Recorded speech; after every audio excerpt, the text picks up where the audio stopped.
Hi, my name is Jason Chico. I'm from the city of La Puente, and this is my story.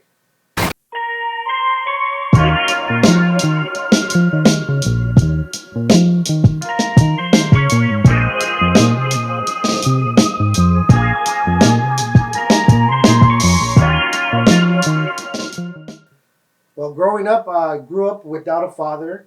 Um, my whole family basically was from the neighborhood, Puente. So that's all I knew was the city of La Puente. I didn't know anything else but to be a gang member. That was actually a goal of mine, which I did achieve. But there wasn't any other aspirations rather than going to jail and prison. So growing up, my role models, father figures, were my homies from my neighborhood, and the big homies in prison were like father figures because I wanted to be just like them. And to have those kind of role models, like to us as kids, we think them as they're like gods to us. We worship them. We want to be those big homies. We want to go to prison. That's what we want. But growing up, I grew up with my uncles always in prison, writing letters to them, and it was kind of a weird situation where I had a relationship with the homies from the hood, like the big homies, as a father figure. So I was always trying to please them. I always wanted to make them happy instead of making myself happy. And all that got me was basically prison time, jail time. And growing up, I put my family through a lot. I put my family through. Had homies in and out of the house, stealing from them, shootouts, and I never thought it was my fault. Right? I just thought it was part of the lifestyle. This is what I'm supposed to be doing. I'm supposed to be protecting my neighborhood. This is my neighborhood. I never wanted to leave it. If anybody would ask me, "Hey, let's go to another city or let's go on a trip," I never wanted to. Why? Because I wanted to protect my neighborhood, which is not even mine. But in growing up, that's how we think. We're willing to die for our neighborhood, but it's not even ours, right? We're willing to do life in prison for our neighborhood, but it's not even ours. So I was still figuring out, like, what is a man, right? Growing up as a boy, a man to me was a gang member, a hardcore gang member, tattoos everywhere, um, holding a gun, drugs, having all the women. So I aspired to be just like that.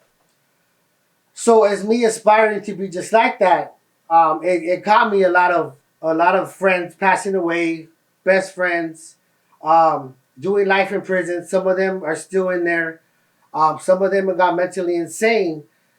So growing up, I lost a lot of people, but I thought it was just a part of the game, right?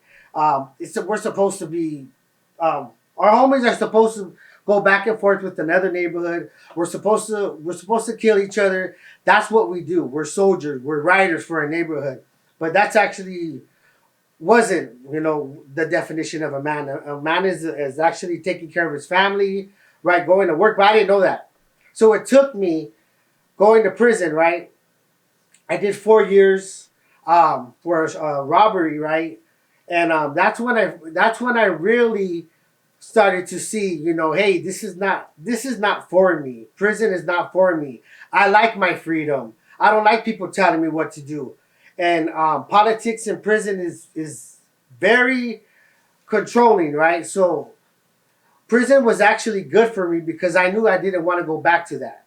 So actually, I did my time. I did my time in prison. I came home and I wasn't rehabilitated. I was just trying not to get busted again. So I wouldn't go out nowhere. So I would have all the homies come to my house, safe space, but still gang related, right? So my grandma ended up getting sick. And my grandma had dementia. I ended up taking care of her until she passed away. But when she got sick is when I started to change my life around because at that time COVID was we were on lockdown, right? So COVID was running rampant around the city, and I was like, my grandma has dementia, she's old. I can't have people around the house like that. So that's when I started to change my life. I actually cut off my homies. I was like, you guys can't come over. And my house was the party house. Was the house you come to when you needed a shower, when you needed to eat some food, to just kick it, whatever, get high, whatever. So I actually cut everybody off, and I said, hey, you guys can't come over no more. My grandma's elderly, and COVID's running crazy, and I'm not gonna be the reason why she passes away. So actually, COVID, it's crazy because something so horrible as COVID is when I changed my life around because I had to. I couldn't have nobody over. So thousands of people were dying from COVID, but I actually found myself through that. That's so crazy how something so horrible is where I found myself. So she had dementia. I took care of her. I changed her diapers and everything. And when she passed away, I felt like that was the birth of the new me. It's crazy how something so horrible. I was devastated. I had nowhere to live. That's where I lived. My grandma passed away, but I felt like that catapulted me into like living right. So after she passed away, I actually was in college by then. So it actually made me want to pursue college and kind of show her, she always wanted me to dress nice in a suit. She always wanted me to grow my hair. I never had hair. I would shave it all the time. She always would tell me, Mijo, let your hair grow, wear a suit and tie, and I never did. So now, when I have the chance, like I make sure I dress up nice just to show her. I know she's looking down on me, like, I'm making those changes. But her passing away was me actually finding myself and actually was able to graduate in college, Mt Sac, get my associate's degree, right? So after that, I'm already like not dabbling with the homies. I'm kind of still talking to them, but still connected, right? After that, I had made that choice, right, to pursue higher education full time. So I was doing great in college. I was doing great in everything. I even told one of my counselors, man, I feel like I'm unstoppable. I'm getting these good grades, writing these essays. And I had a stroke. I had a massive stroke, and almost took me out of the game. I almost passed away from that. And I was in the ICU for 2 weeks. And from the ICU, I don't remember anything. My memory was gone. And I did have, a little, I couldn't walk when I came home. My mom was already ready to quit her job, because I wasn't walking, I wasn't talking when I came home. And I was staying on the couch for 2 weeks. And all of a sudden, I just started to come back. I don't know what it was. I should have been a vegetable. I shouldn't have even been walking. I got myself back into school. And at that time, I owed like $4,000 in financial aid because of the time I was in the hospital. I couldn't complete my courses. So I was back to financial aid. I was failing everything. And I was like, you know what? I have to get back up. So I enrolled back into college. I failed 2 semesters, completely failed. And I'm not used to that. So I was like, okay, what am I going to do? I'm with school, that was my goal, right? And now I don't have nothing to fall back on. I can't remember nothing. I have a disability. Like, I feel like I'm getting depleted. So I started at Mt Sac with the disability program. So I'm enrolled now, and I'm finally back into the groove of things. And I feel like things are slowly getting back into place, but it's this new mentality of, I almost died. That's horrible, right? But through that is where I found who I am today. If I would have never almost died, I would never have found the greatness I have in me today. That's crazy, right? Why does it have to take something so close as death to wake me up, right? Because sometimes, what if I didn't make it? I would have never known that. A lot of the homies don't make it. Why me, right? I have a purpose. I know I have a purpose.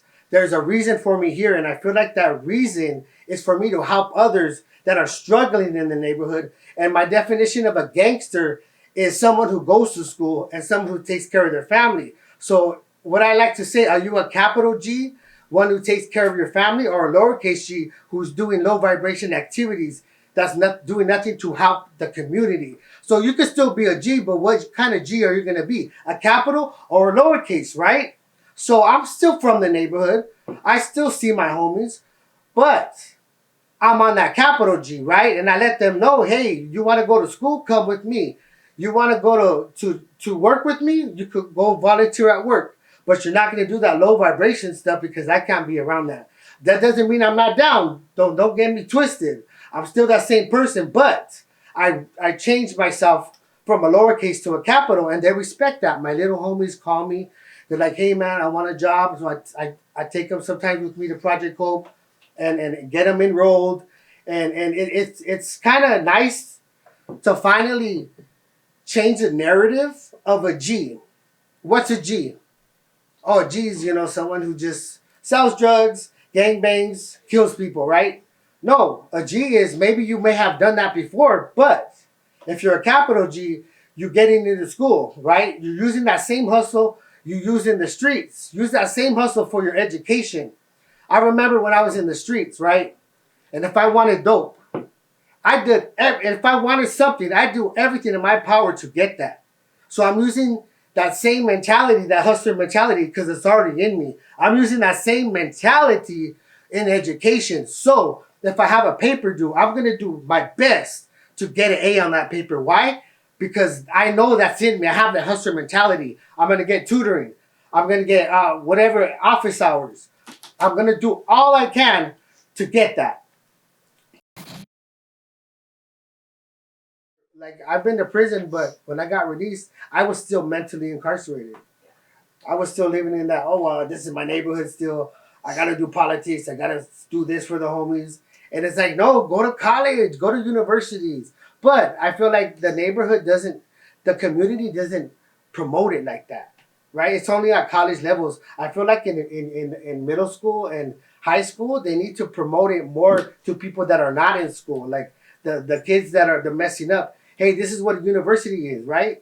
This is what kind of education. Yeah, this is what you could get. This is the financial aid you could get. You could get paid for going to school. Yeah. Like if you've been to prison, there's a program that's just for that in school that pays for your books, pays for your tuition, and wants to hear your story. Everybody in the Rising Scholars program, a lot of them have been to prison. A lot of them did 12, 16, 4. Everybody's been just in the system. So like they know the loops, right? And the director actually of the Rising Scholars, he just became a doctor. Dr. Joe Lewis was in prison before.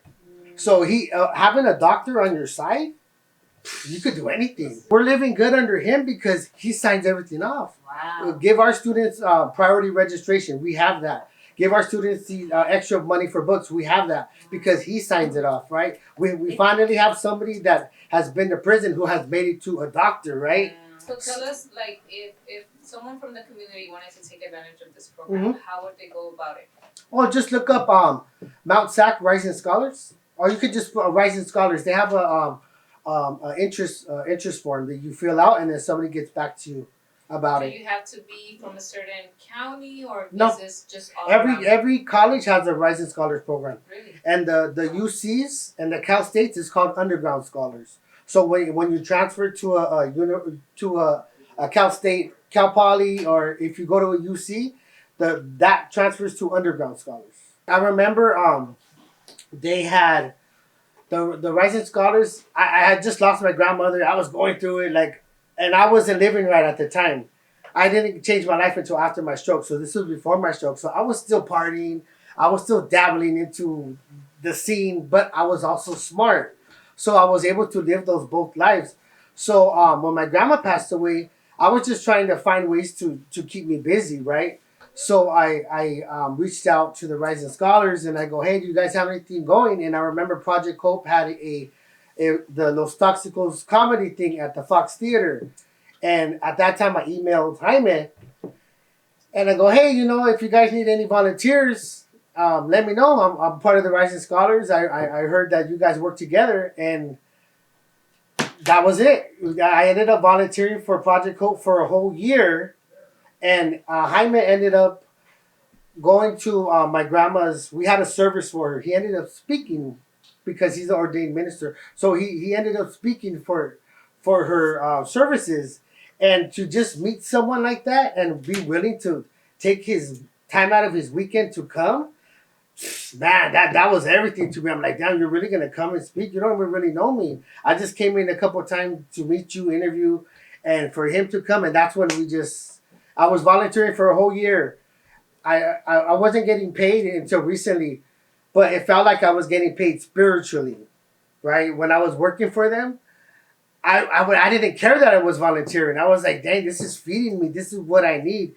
And finally, they found they had a grant that was able to hire me, and now I'm able to work with the juveniles. So it's a long story.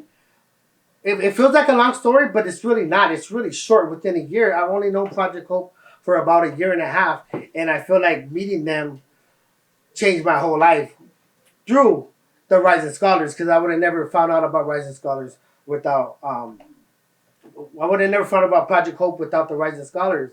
So now Project Hope works with previously incarcerated people. So Rising Scholars and Project Hope are more connected. Yeah, and I just want to reach out to anybody who's been previously incarcerated. It's not over. It's just the beginning, right? There's so many programs in California that actually are giving money to people that are hiring people with records now. It's crazy. So don't give up. Keep on trying and chase your dreams, because anything's possible, right? Never give up, and don't let your surroundings dictate your future. You have to step out of that box, but you have to do it. Nobody's gonna do it for you. It's gonna be a lonely ride. You're gonna lose homies. Homies are not gonna understand you because you're different now. Not better, you're different. And you have a different perspective. You're thinking outside of the box, and that's a gift. Use your gift, use your talents, and find your purpose. Come on, somebody.